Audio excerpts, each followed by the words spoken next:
Hai semuanya, pasti lama ya nggak lihat wajah-wajah kita nih. Lama banget ya.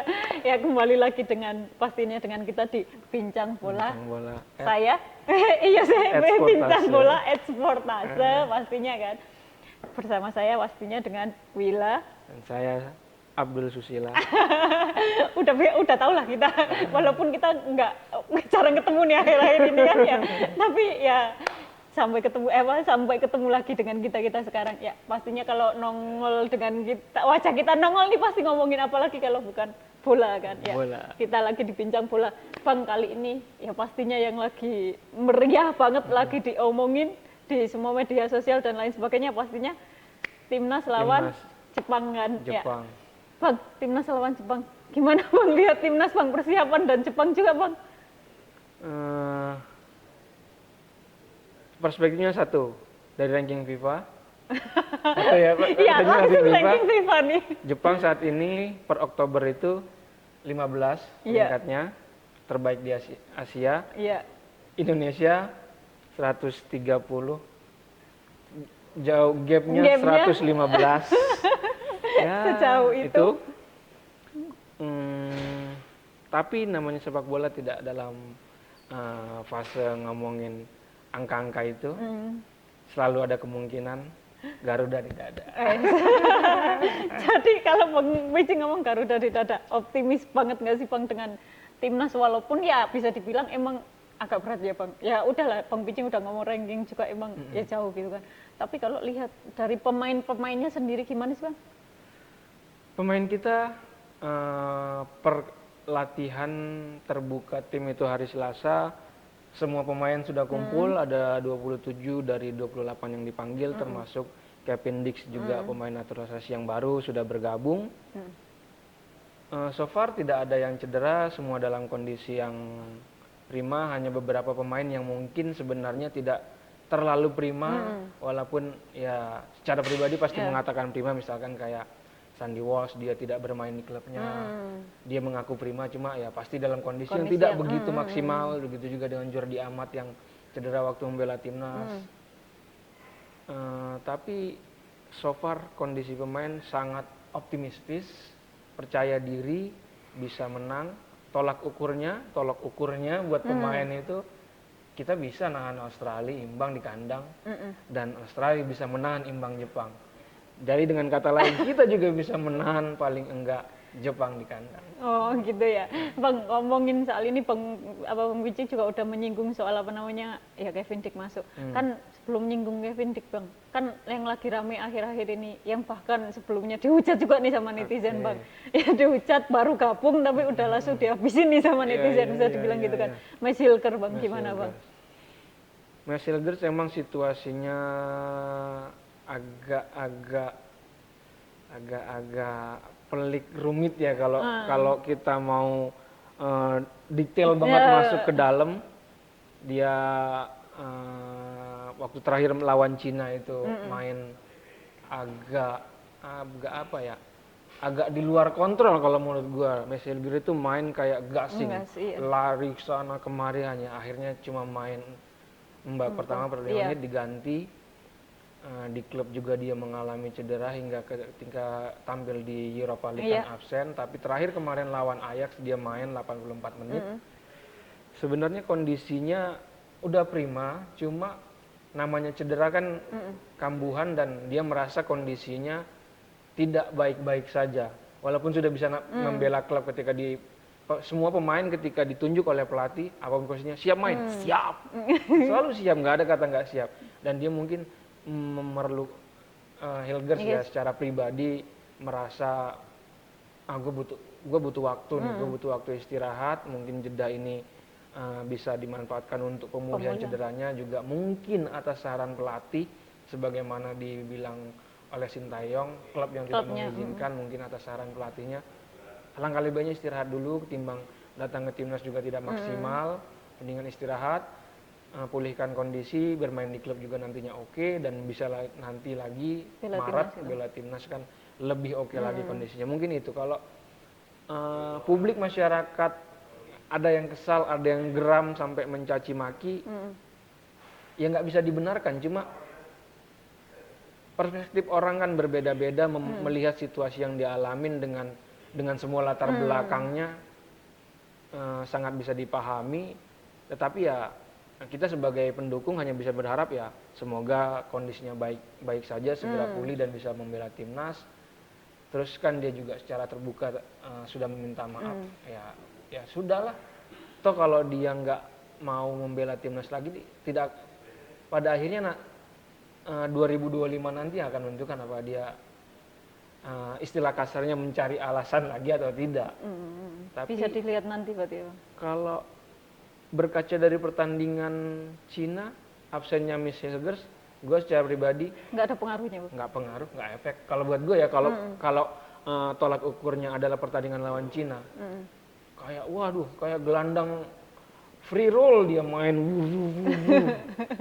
Nah, makanya kalau sekarang yang nggak ada dia nggak terlalu berpengaruh buat gue, apalagi sudah ada Kevin ya itu Dix. masuk Bang ke Kevin Dix itu kan.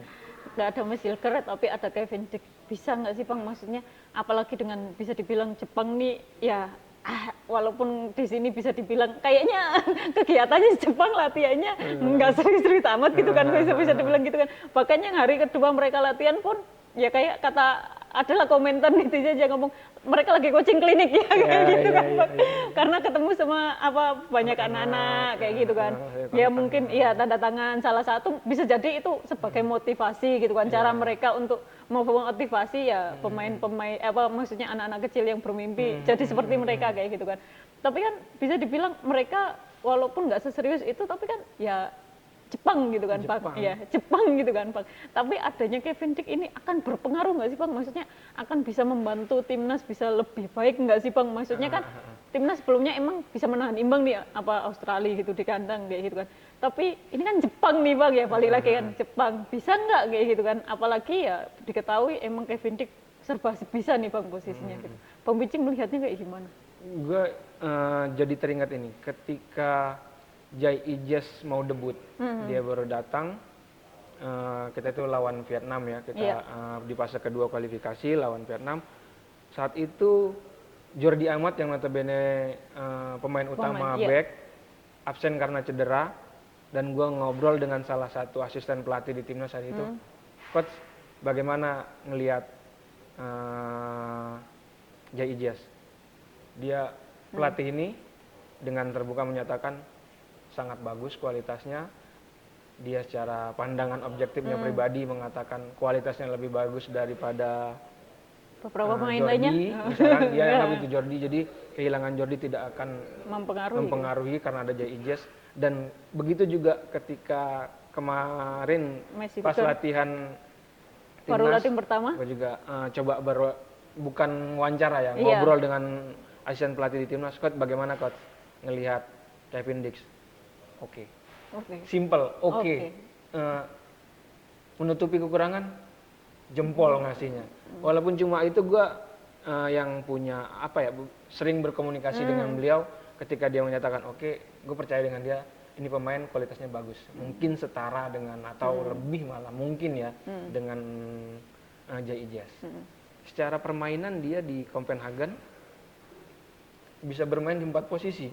Musim ini ya, kalau gue musim ini dia bermain di 4 posisi sebagai back tengah 7 kali, back sayap kanan dia itu 6 kali, gelandang itu sekali, dan back kiri 2 atau 3 kali lupa gitu. Pokoknya musim ini dia bermain di 4 posisi dan semuanya sama baiknya, dan dia itu mencetak 7 gol. 7 gol musim ini. Untuk sebagai pemain back nih, Bang. Walaupun semuanya penalti ya. Semuanya penalti. Tapi 7 gol, semuanya penalti. Jadi kalau dulu kan kita punya algojo penalti itu kan sebelumnya kalau penalti selalu Maklok, iya. Asnawi, Marcelino. Iya. Nah, mungkin sekarang kalau misalkan ada situasi penalti, Kevin Dix yang akan menjadi eksekutor algojonya. Itu dari latar belakangnya. Kalau kemungkinannya nanti melawan Jepang, ya nggak tahu. Secara pribadi nggak tahu, tapi tipis-tipis ke tipe ngintip latihan timnas itu, kayaknya bek kanan ya. Kayaknya ya. Kayaknya bek kanan. Oh kemarin ya? Kayaknya. Kemarin gitu, ya kayaknya ya. Nggak tahu juga, cuma kayaknya diarahkan ke sana mungkin tengahnya Rido, Ijes, sama si preman itu. Si preman ya. Partner ya, mungkin ya nggak tahu juga. Karena gue kalau secara pribadi Jordi belum terlalu pulih banget untuk menjadi starter dalam pertandingan ini. Nah jadi ya menurut gue sih akan di bek kanan. Bang, tapi balik lagi nih Bang, ini kan baru bergabung, bahkan baru beberapa hari nih Bang. Chemistry-nya bisa jadi nggak Bang? Ini bahkan dipertanyakan juga waktu di DPR nih Bang. Kenapa PSSI selalu injury time nih, kalau naturalisasi gitu kan. Nah ini mempengaruhi nggak sih Bang chemistry gitu kan? Kak bisa dibilang pemain-pemain kita kan yang naturalisasi emang nyicil-nyicil nih Bang kayak gitu kan. Jadi kayak bener-bener belum, aku nggak tahu ya Bang, ngerasanya kayak emang bener-bener brongklop, masih kurang komunikasi. Berbeda sama Jepang nih Bang, Jepang kan emang udah program tim yang lama gitu loh, maksudnya Hajime Moriyasu selalu mengandalkan pemain-pemain ini gitu kan. Nah ini kan tapi kita kan nyicil-nyicil nih Bang, chemistry-nya beneran nggak sih Bang? Ntar takutnya salah komunikasi lagi, kebobolan lagi di akhir itu loh Bang. Nah, itu kalau kebobolan akhir itu kan bukan komunikasi lagi fokus, konsentrasi. Tapi gue karena timnas ya, gue jadi berpandangan positif, sudut pandang gue positif nih. Gue ngambil contoh Martin Paes. Datang Arab langsung debut. Oke, save berapa kali. Jai Ijes cuma 2 hari datang debut. Oke banget, kedua langsung cetak gol. Mas Hilgers datang bergabung langsung lawan Bahrain, imbang. Kalau nggak ada kejadian yang itu tuh mungkin menang. Nggak ada yang kejadian. Secara bisa gue anggap, gue berkesimpulan secara pribadi, waktu 3-4 hari menuju pertandingan ini, untuk pemain profesional, chemistry itu akan tergabung ketika strategi permainan jelas. Kalau strategi permainan tidak jelas, itu akan mengaburkan komunikasi dan segala macam. Kalau hubungan antar pribadi tentu baru beberapa hari nggak mungkin langsung klop segala macam, butuh waktu. Tapi dalam permainan ketika strategi yang dimainkan itu jelas, terang, rigid, ya itu akan berjalan, gue yakin. Sendirinya. Contoh kasusnya 3 itu, Martin Paes, Jai Ijes, Mas Hilgers. Cina nggak usah dibahas, lawan Bahrain. Lawan Bahrain. Oke, berarti optimis sih, imbang apa hasilnya apa? Aku sih pertanyaanku terakhir itu aja Bang. Pengennya menang. Pengennya menang. Tapi realistisnya imbang. Realistisnya imbang. Kalah jangan. Iya jangan. Secara kalau buat hiburan, ya imbangnya 2-2 lah. Satu ada gol gitu biar bisa greget gitu ya. Apalagi full nih Bang kan ya supporter. Ya gue berharap ya menang alhamdulillah, imbang alhamdulillah, kalah ya ketawa. Mau gimana lagi? Iya sih, lawannya berat. Iya lawannya berat. Dimaklumi gitu jadi. Dimaklumi. Asal mainnya ya rapi aja, nggak berantakan kayak lawan Cina. Itu yang udah kayaknya kalau bisa imbang aja nih Bang lawan Jepang nih besok, kayaknya kesalahan lawan Cina terlupakan nggak sih? Oh kalau imbang apalagi menang. Beneran terlupakan itu kan. Yang Argentina dulu sebagai tolak ukur pemain terbaik, terus lawan Australia di Piala Asia pemain terbaik, lepas sudah. Jepang bener. 15 kita sikat. Iya oke. Itu aja sih Bang pertanyaanku. Bang Bijing ada tanya nggak? Gantian dong. Kita bahas. Tadi bahas Indonesia, sekarang bahas lawannya. Gue tadi habis liputan Jepang nih, JFA nih liputan dari pemandangan Willa. Dia mulai latihan Senin sampai menjelang pertandingan. Bagaimana ngelihat Jepang? Karena latihan pertama cuma 6 pemain ya Bang, 6 pemain dan ya emang mungkin latihan pemulihan kan ya Bang. Udah maklum kan ya latihan awal pasti pemulihan gitu kan. Nah, yang latihan terbaru kan, ya yang ini kan latihan terbaru kan udah full semua nih Bang. Kayaknya aku lihat pemain-pemain Jepang enjoy semua sih, walaupun ada di wawancara awal media Jepangnya mereka ngomong ini kan kayak mengantisipasi cuaca di Indonesia yang emang lagi gak jelas nih Bang. Kadang-kadang hujan panas kayak gitu kan, jadi emang bener-bener gak jelas gitu kan. Tapi aku lihatnya ya Jepang bang. Ya mereka walaupun terlihat bercanda pun kayaknya nggak akan dipermasalahkan, beda sama timnas kita kan. Timnas kelihatan latihan bercanda ya dijadiin berita kita. Timnas Jepang latihan bercanda ketawa-ketawa tadi juga nggak ada masalah kayaknya bang. Kalau ngelihat ini tadi gimana pemanasannya mereka ya kan, latihan terbuka sekitar 15 sampai 20 menit lah kira-kira tadi. Lihat passing mereka, kontrol mereka, terus lihat body game-nya mereka tuh ketika latihan gimana, Takeuchi Kubo, Wataru Endo, Minamino dan lain-lain lah. Wila tau lah kalau main Jepang apalah.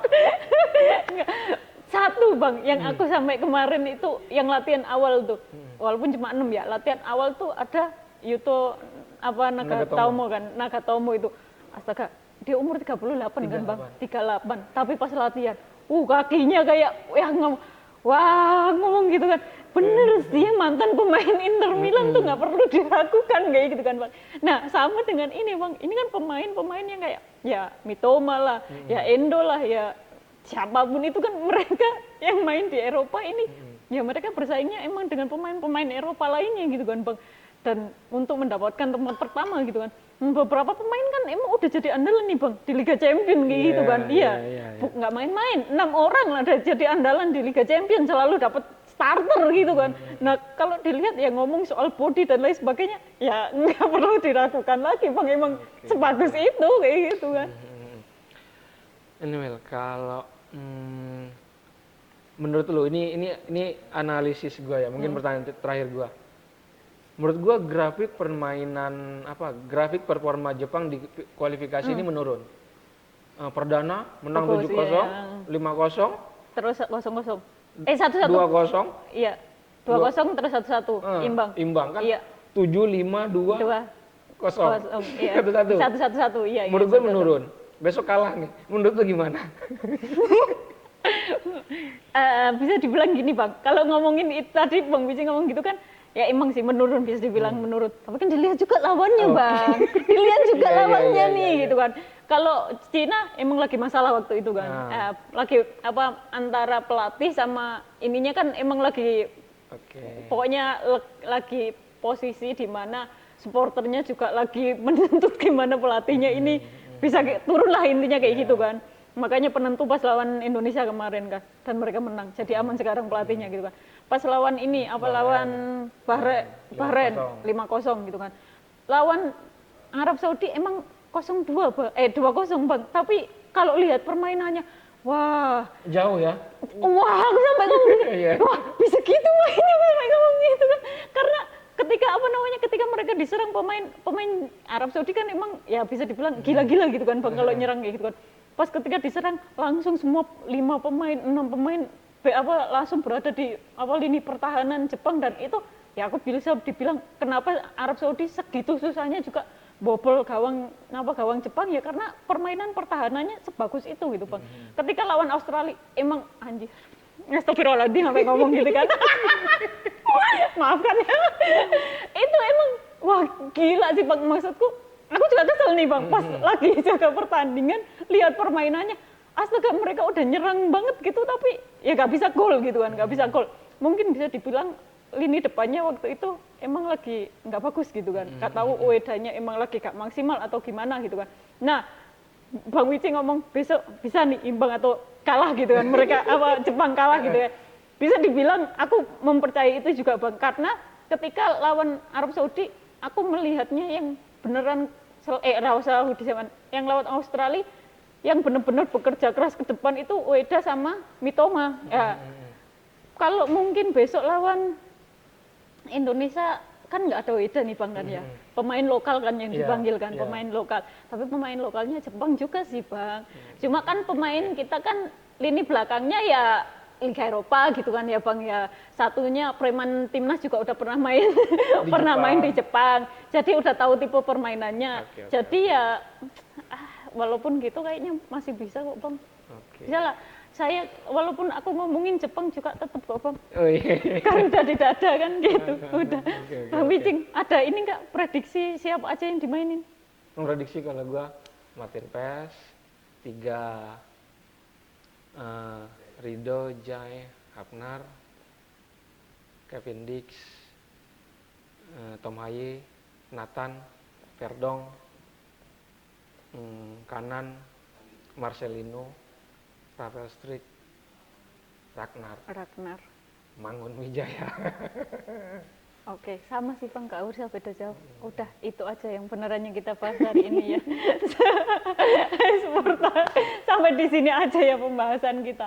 Besok-besok kita ketemu lagi ya, biar nggak lama-lama gitu. Kayaknya lama banget kita nggak ketemu. Sampai ketemu di bincang bola berikutnya. Terima kasih. Terima kasih. Hai semuanya, jangan lupa saksikan Bincang bola, Bincang Inter Club, bincang voli, Bincang Bulu, hanya di @sportase.